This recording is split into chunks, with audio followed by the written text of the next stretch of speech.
We are privileged, as no other body perhaps shall be privileged in the future, to have three hands of the cause in our midst.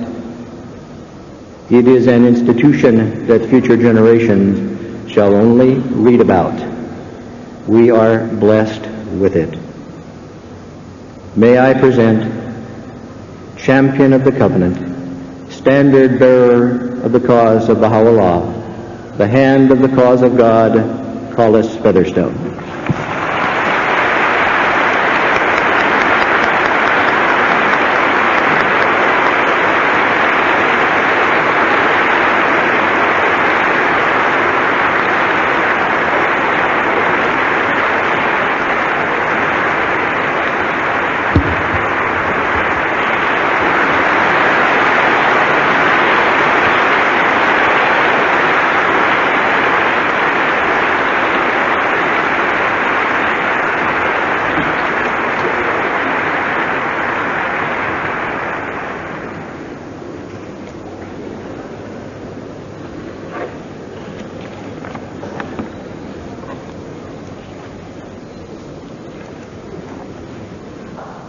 You've already been asked, are you happy? But you didn't seem very strong in that. Are you happy? Yes. I hope you will be when we finish.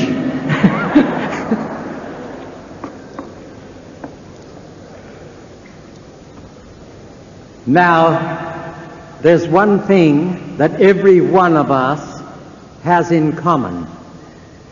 We all have our own individual story, circumstances and reasons why we became Baha'is, why we stepped into this world unity, the like of which has never in past ages existed. Another thing that we have in common, and that is the very principle of oneness of mankind. And I want to illustrate that. Every one of us, before we were born, was never asked, what race of people would you like to be? No one had a choice. But in the world of existence, we have racial prejudice. Every one of us never had a choice. What color skin would you like? But we have color prejudices existent all over the globe. Every one of us had no choice of the country in which we were born. And yet we do have nationalistic prejudices existing. And there's not one of us was asked, what kind of parents would you like? Would you like Christian, Muslim, Jew, Hindu, Buddhist, or Parsi? And if so, which sect, which division, which denomination? No one had a choice. And this is where we see very clearly the abandonment of prejudice, and we're seeing the Baha'is putting that into action across the whole planet. And I've been thrilled in some places to see where people have been virtually opposed in the past and now united together. In fact, I was in one area where in a teaching conference, one of the tribes from the highlands came to meet with them in the valley, and one man in my presence said, my grandfather ate your grandfather. Now they're Baha'is.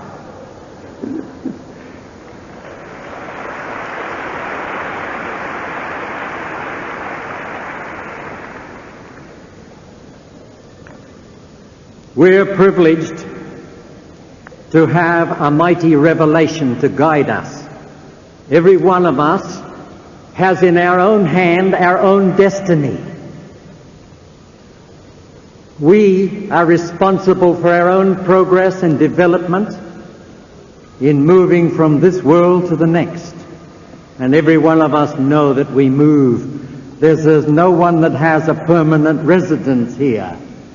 There's not even in the days of corruption can people take so much money out of their pocket and slip it under the table. I would like to stay for an extra 100 years. Just not possible. We've all got to move on. And the realm of the Spirit, it becomes the very, very important part involved. We know that we're physically composed of the atoms of the earth. But we also know that this vehicle is endowed with a soul that makes the individuality of every one of us. And that individuality is abstract. In other words, it's not composed. It's not material. You can't put it on a plate and hand it and show it around. It's a soul. And everything that belongs to the soul is abstract. It belongs to a higher kingdom. Everyone has memory. Everyone has knowledge. But there's no doctor that can open up a man's brains and lift it up and have a look and get his knowledge. But it's existent and real. Together with that, there are all the attributes of God, all the perfections. These we are obliged to acquire in this world. Just before we come over to deal with a few of those items, I would like to read to you some words of Baha'u'llah, whose mighty revelation has influenced us to be united together and to be together as we all are for a historic occasion of a very beautiful temple. Last night I had the privilege of being there when they had the lights all lit up and all the floodlights on. And it was heavenly, especially as the sun went down and the pink shades in the sky in a background of a floodlit temple. Magnificent beauty. And like our chairman, I do compliment the architect, all his workers, and the National Assembly for such a mighty achievement.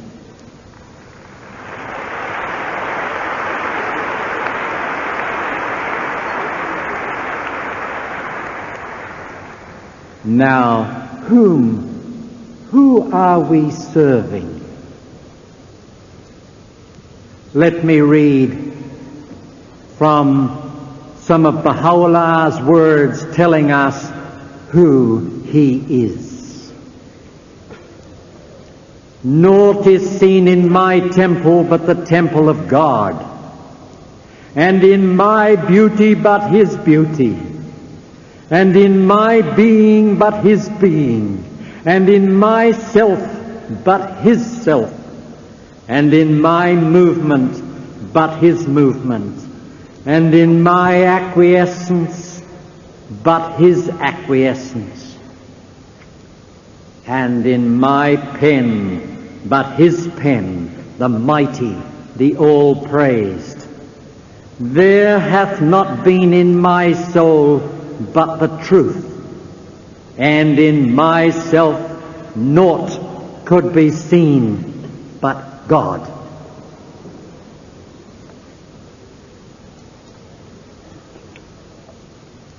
Baha'u'llah tells us the world's equilibrium hath been upset through the vibrating influence of this most great, this new world order. Mankind's ordered life hath been revolutionized through the agency of this unique, this wondrous system, the like of which mortal eyes have never witnessed. The hand of omnipotence hath established his revelation upon an unassailable and enduring foundation, storms of human strife are powerless to undermine its basis, nor will man's fanciful theories succeed in damaging its structure.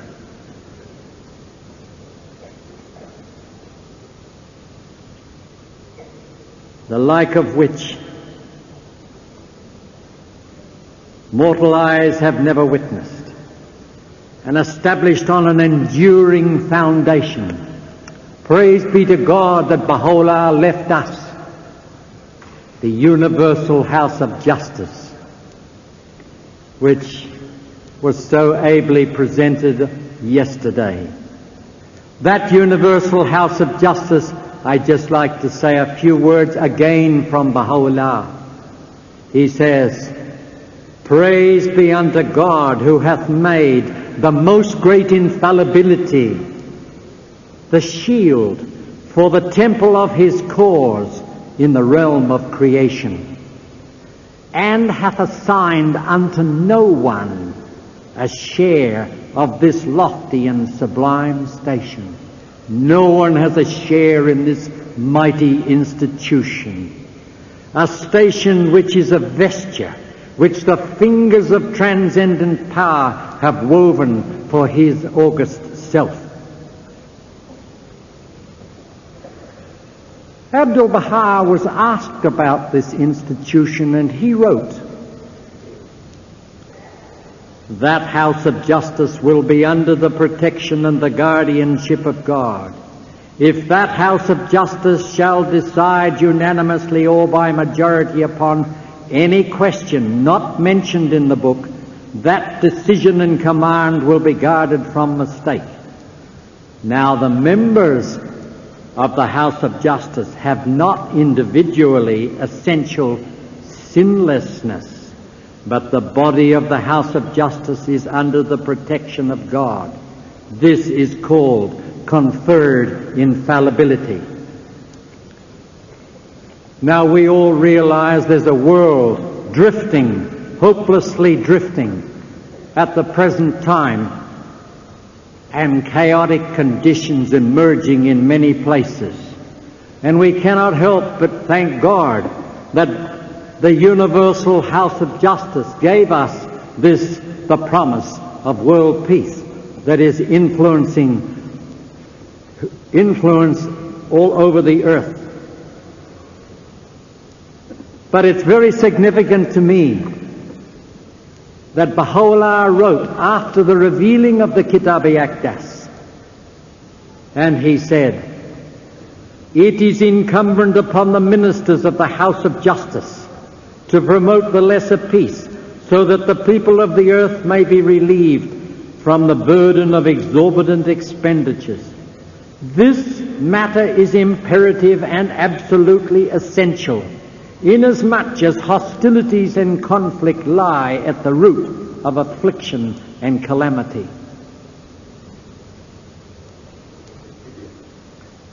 We're seeing the governments and the heads of state all over the earth, preceding the lesser peace, all being given divine guidance, so that really in essence they all have been given the same standards, the divine standards that have been revealed for world peace.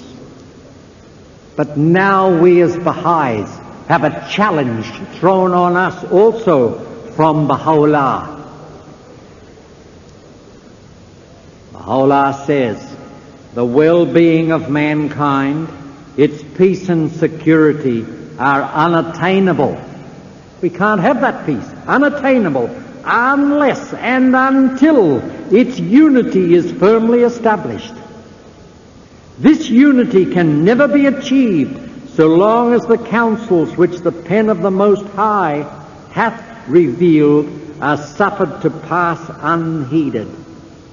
We have to present this revelation to the mass of the people of the world, and it's urgent that we do so. Its well-being, peace and security are unattainable unless and until its unity is firmly established. We've got to work fast. And to do this we must acquire all that spiritual capacity that can be the cause, like a magnet, to attract the hearts and minds of people.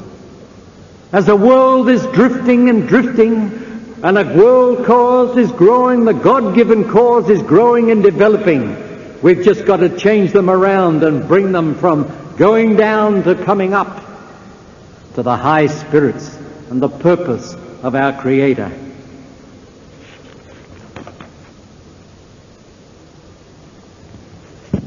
Now I want to address you rather personally from what Baha'u'llah himself has written. Every one of us are equally challenged. In hidden words it's written, "Think not the secrets of hearts are hidden.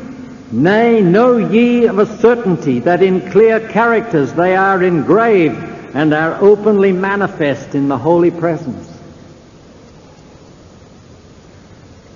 Verily I say, whatsoever ye have concealed within your hearts is to us open and manifest as the day, but that it is hidden is of our grace and favor, and not of your deserving." These are challenges. "By my beauty all your doings hath my pen graven upon with open characters upon tablets of chrysolite." Do we realize that all the deeds we do are all recorded? I'm hoping, too, that they don't record the things that we should have done and didn't do. We should have told the people down the street of the cause. We should have taken the opportunities here, there, and everywhere else. But we didn't carry pamphlets enough. Baha'u'llah says, "He well knoweth the actions of men. He who is the eternal truth knoweth well what the breasts of men conceal. Nothing whatsoever escapeth him. He knoweth the secrets both of the heavens and the earth. His knowledge embraceth all things. All stands revealed before him." I have 14 instances of this. I won't read them all to you, or you mightn't sleep tonight. I don't want to disturb your sleep. He says, "Then thou shalt after thy departure discover what we have revealed unto thee, and shall find all thy doings recorded in the book, wherein the works of all them that dwell on earth, be they greater or less than the weight of an atom, are noted down." But then also he says these beautiful words, "The pen of the Most High hath at all times and under all conditions remembered with joy and tenderness his loved ones, and hath counseled them to follow in his way.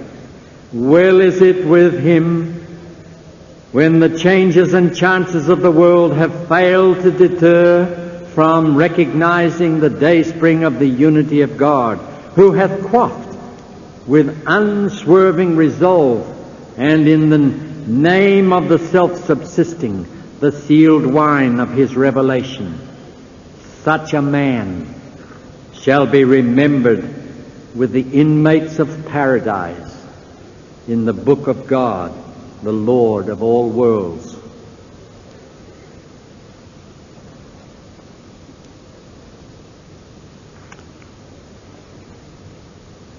Now there is a beautiful tablet, beautiful talk, recorded talk of Abdul-Baha, who makes it very, very clear to us that the need for spirituality. Makes it very clear. He says, "In the beginning of human life, man was embryonic in the world of the matrix. There he received capacity and endowment for the reality of human existence. The forces and powers necessary for this world were bestowed upon him in that limited condition. In this world he needed eyes. He received them potentially in the other. He needed ears, and he obtained them there in readiness and preparation for his new existence. when he came into this world, the powers requisite in this world, womb of the mother. And when he entered this realm of real existence, he not only possessed all necessary functions and powers, but found provision for his material subsistence waiting for him. We had a mother to take care of us and bestow her love and blessings and guidance. And in this day, particularly now with the obligations of this massive revelation of Baha'u'llah, to train the children from the earliest possible days in this great revelation and in all the qualities and the attributes and all that is expected that we should acquire in this world. Then Abdu'l-Baha explains, therefore in this world he must prepare himself for the life beyond. From the world of the womb of the mother, we were prepared for this world. Equally, all of us have to prepare for the next world, and somebody can't do it for someone else. We're all committed. That which he needs in the world of the kingdom must be obtained here. That's a very emphatic statement.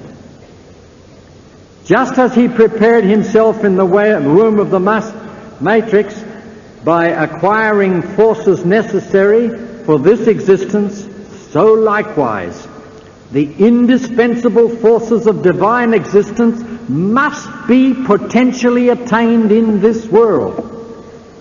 This is where and why we have to live the Baha'i life. It's not only because we show and create unity and love, it's also for our own development arriving in the next world. It's a two-way program. Then Abdu'l-Baha explains to us what we need. What is he in need of in the kingdom which transcends the life and limitation of this mortal sphere?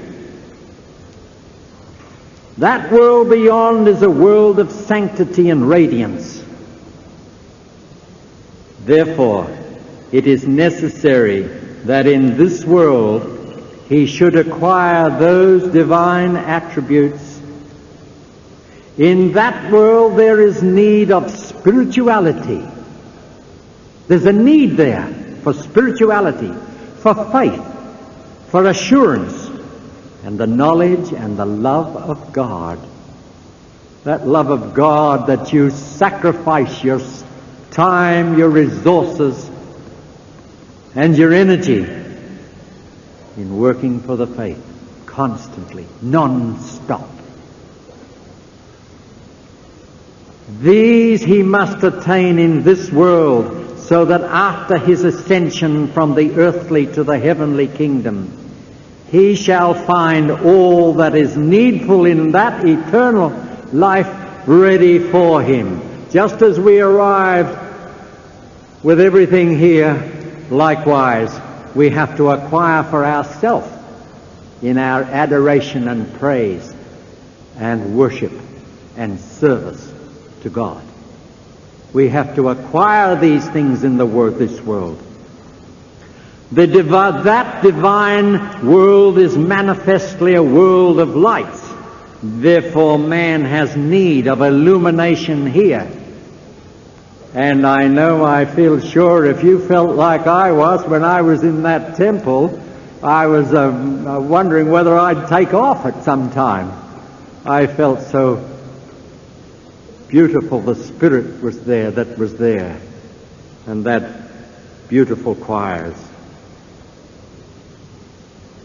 That is a world of love. And love of God is essential. It is a world of perfections, of virtues. And perfections and virtues must be acquired. That world is vivified by the breaths of the Holy Spirit. In this world we must seek them. We must seek that Holy Spirit. That is the kingdom of everlasting life. It must be attained during this vanishing existence. This is a temporary world. We were given the things that we needed from our Creator in the world of the womb of the mother. We didn't know then in that world of this world. When we arrive here, we've got to acquire for ourselves and do our own work of acquiring the assets, like the arms, legs and ears, eyes coming into this world. We have to acquire them for the next world. By what means can man acquire these things? Abdu'l-Baha poses the question and gives the answer. How could he obtain these merciful gifts and powers? First, through the knowledge of God. And this is one of the wonderful reasons why I'm pleased that Baha'u'llah said, read the writings morn and eve. And if you read them without reading too much, you're surprisingly how you will remember them. How shall he obtain these merciful gifts and powers? First, through the knowledge of God. Second, through the love of God. Third, through faith. Faith. And we surely have that. We all know. We're blessed. The Baha'is are blessed to know where the world is going. We know of the destiny of a glorious future that is for this world and for our children and children's and children's children. We're quite positive. Faith and belief. Fourth, through philanthropic deeds. Fifth, through self-sacrifice. Sixth, through severance from this world. We can't afford to be over-attached to this world. It's surprising how every now and again we become detached. Some of the believers recently told me with the devaluation of the currency, they were detached from a lot of worldly wealth.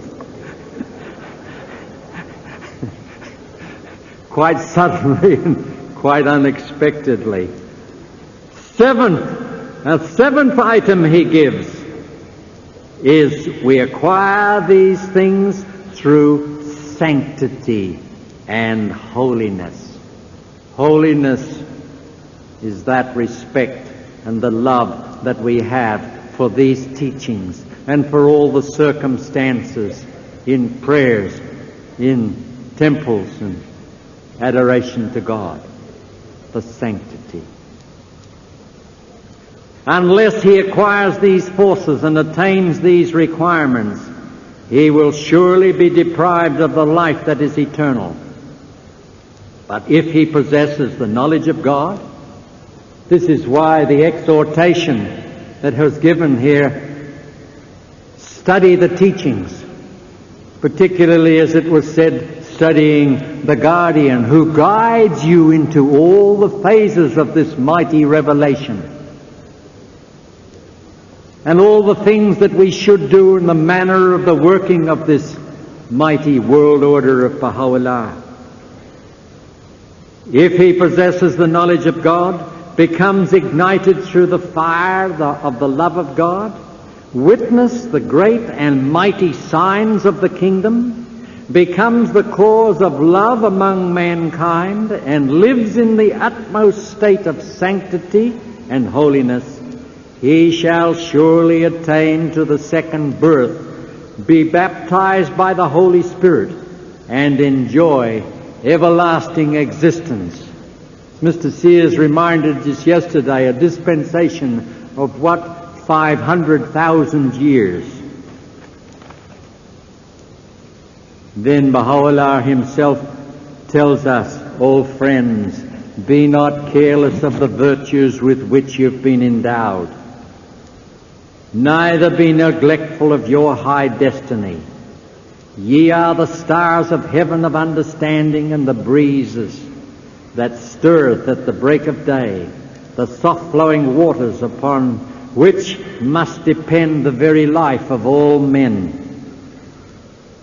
O people of Baha, ye are the breezes of the spring that are wafted over the world. Through you, we, Baha'u'llah says, we have adorned the world of being with the ornament of knowledge of the most merciful. Through you, all of us, responsibilities on our shoulders, not someone else's. We can't pass the buck to the committee or the National Assembly or the local assembly. Through you, the countenance of the world hath been wreathed in smiles, and the brightness of his light shone forth. Cling ye to the cord of steadfastness, in such wise that all vain imaginings may utterly vanish.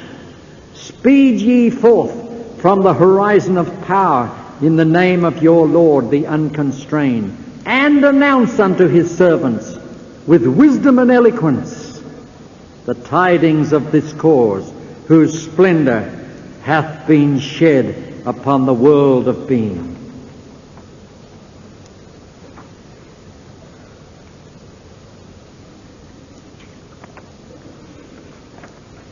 I have many pieces here, but time is limited, unfortunately. You know, I read to you little pieces here that God knows everything we do. I want to read you a little story here illustrating this when believers were in the presence of Baha'u'llah. An influential person became a Baha'i in Isfahan, but he did not live a good life. He went to Akka and attained the presence of Baha'u'llah, and this is his story. On the first day of my attaining the presence of the Blessed Beauty, I was among a number of pilgrims who were standing in his presence. He was pacing up and down and speaking words of exhortation and encouragement. I was in a state of enchantment as I watched the majesty of his bearing. I said to myself, I know that the blessed perfection is the supreme manifestation of God and the promise of all ages.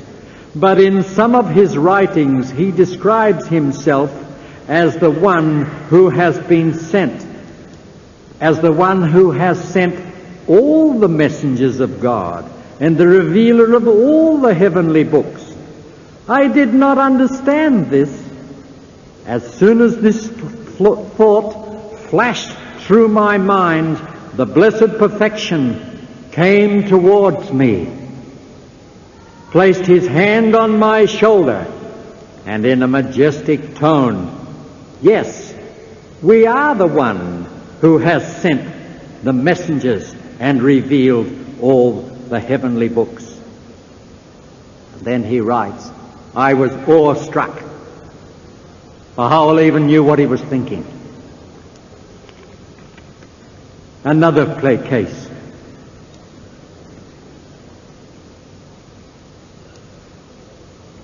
After my arrival in Tehran, writes one of the believers, I was once reading the epistle to the son of the wolf, and I came across a very beautiful and penetrating prayer revealed by Baha'u'llah and quoted in that book. I immediately wished in my heart that these resplendent words had been revealed from the pen of the Most High for me, this insignificant servant. Some time passed when one day I received a message from Haji Mirza Abdullah Sahar Farush, who was a well-known figure among the Baha'is and a channel of communication with the Holy Land. In this message, he told me that a tablet in my name had arrived from the realm of glory, and that I should call in person at his office and collect it. I hastened to his office, where I received an exalted tablet, as a result of which I was moved to the depths of my emotions. I worked out carefully that at the same moment that I had made the wish in my heart to have the above prayer revealed for me, the bounties of Baha'u'llah had been directed toward me in Tehran. He had revealed the same prayer at that very moment in my name, and he sent it to me. The time that it normally took for communications to arrive in Tehran from the Holy Land was the same as that between my making a wish in my heart and the arrival of the tablet. Glorified be God, the Lord of grandeur and majesty. Although the sufferings and tribulations had encompassed the realm of glory from every direction, yet the bounties of Baha'u'llah were being vouchsafed to his most insignificant servants. And this demonstrates the truth of the words, "Nothing whatsoever escapeth him from being occupied with any other thing." Baha'u'llah knows all that we can do. Now every one of us realize that we're challenged with a mighty 6-year plan to start and to take the faith to the 4 corners of the earth.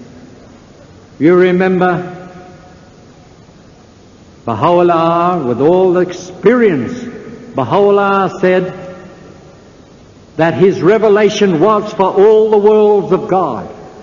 Now, with all your experience and your devotion in this cause, it's quite possible, I don't know for sure, but when you leave this world and you arrive in the next, they may just be starting another 6-year plan. So make every effort, do your utmost, and don't let up, because the opportunities are here now for service. I want to read and close with some words of Abdu'l-Baha, that there is this exhortation. We need the spirit of this cause, the spirit to attract the souls. We've got to have energy, we've got to become, shall we say, self-active. We've got to get our own selves going to teach. I have a piece of paper here. Here we are. You know, in the writings it tells us we should teach. Every year we should tact another soul, at least another soul every year. Yesterday we were given some figures of 4.7 million Baha'is in the world. In this 6-year plan, look what can happen.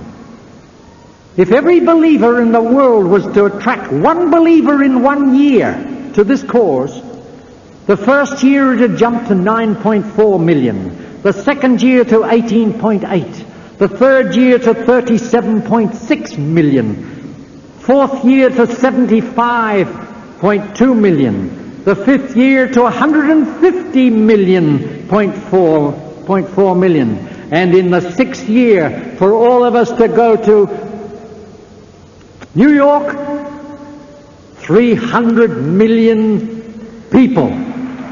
It's possible.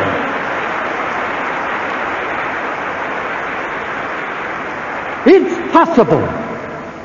And the Baha'is, if we all get busy, it can be done. And what does Abdu'l-Baha say? All the meetings must be for teaching the cause and spreading the message, and suffering the souls to enter into the kingdom of Baha'u'llah. Look at me, he says, look at me. All my thoughts are centered round the proclamation of the kingdom. I have a lamp in my hand, searching through the lands and seas to find the souls who can become heralds of the cause.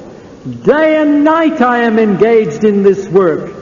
Any other deliberations in meetings are track the hearts, sow the seeds, teach the cause to those who do not know. I enter all meetings, all churches, so that the cause may be spread. When the most important work is before our sight, we must let go the important one. The most important has priority. If the meetings of the spiritual assembly has any other occupation, the time is spent in futility. All the deliberations, all the consultations, all the talks and addresses must revolve around one focal center, and that is teach the cause, teach, convey the message, awaken the souls. Now is the time for laying the foundation. Now we must gather brick, stone, wood, iron, and other building materials. This is not the time for decoration. We must strive day and night and think and work. What can I say that may become effective? What can I do that may bring results? What can I write that may bring forth fruits? Nothing else will be useful today. The interests of such a glorious cause will not advance without undivided attention. While we are carrying this load, we cannot carry any other load. So, friends, make this house of justice rejoice in your achievements. 300 million would be nice to take to New York. Thank you.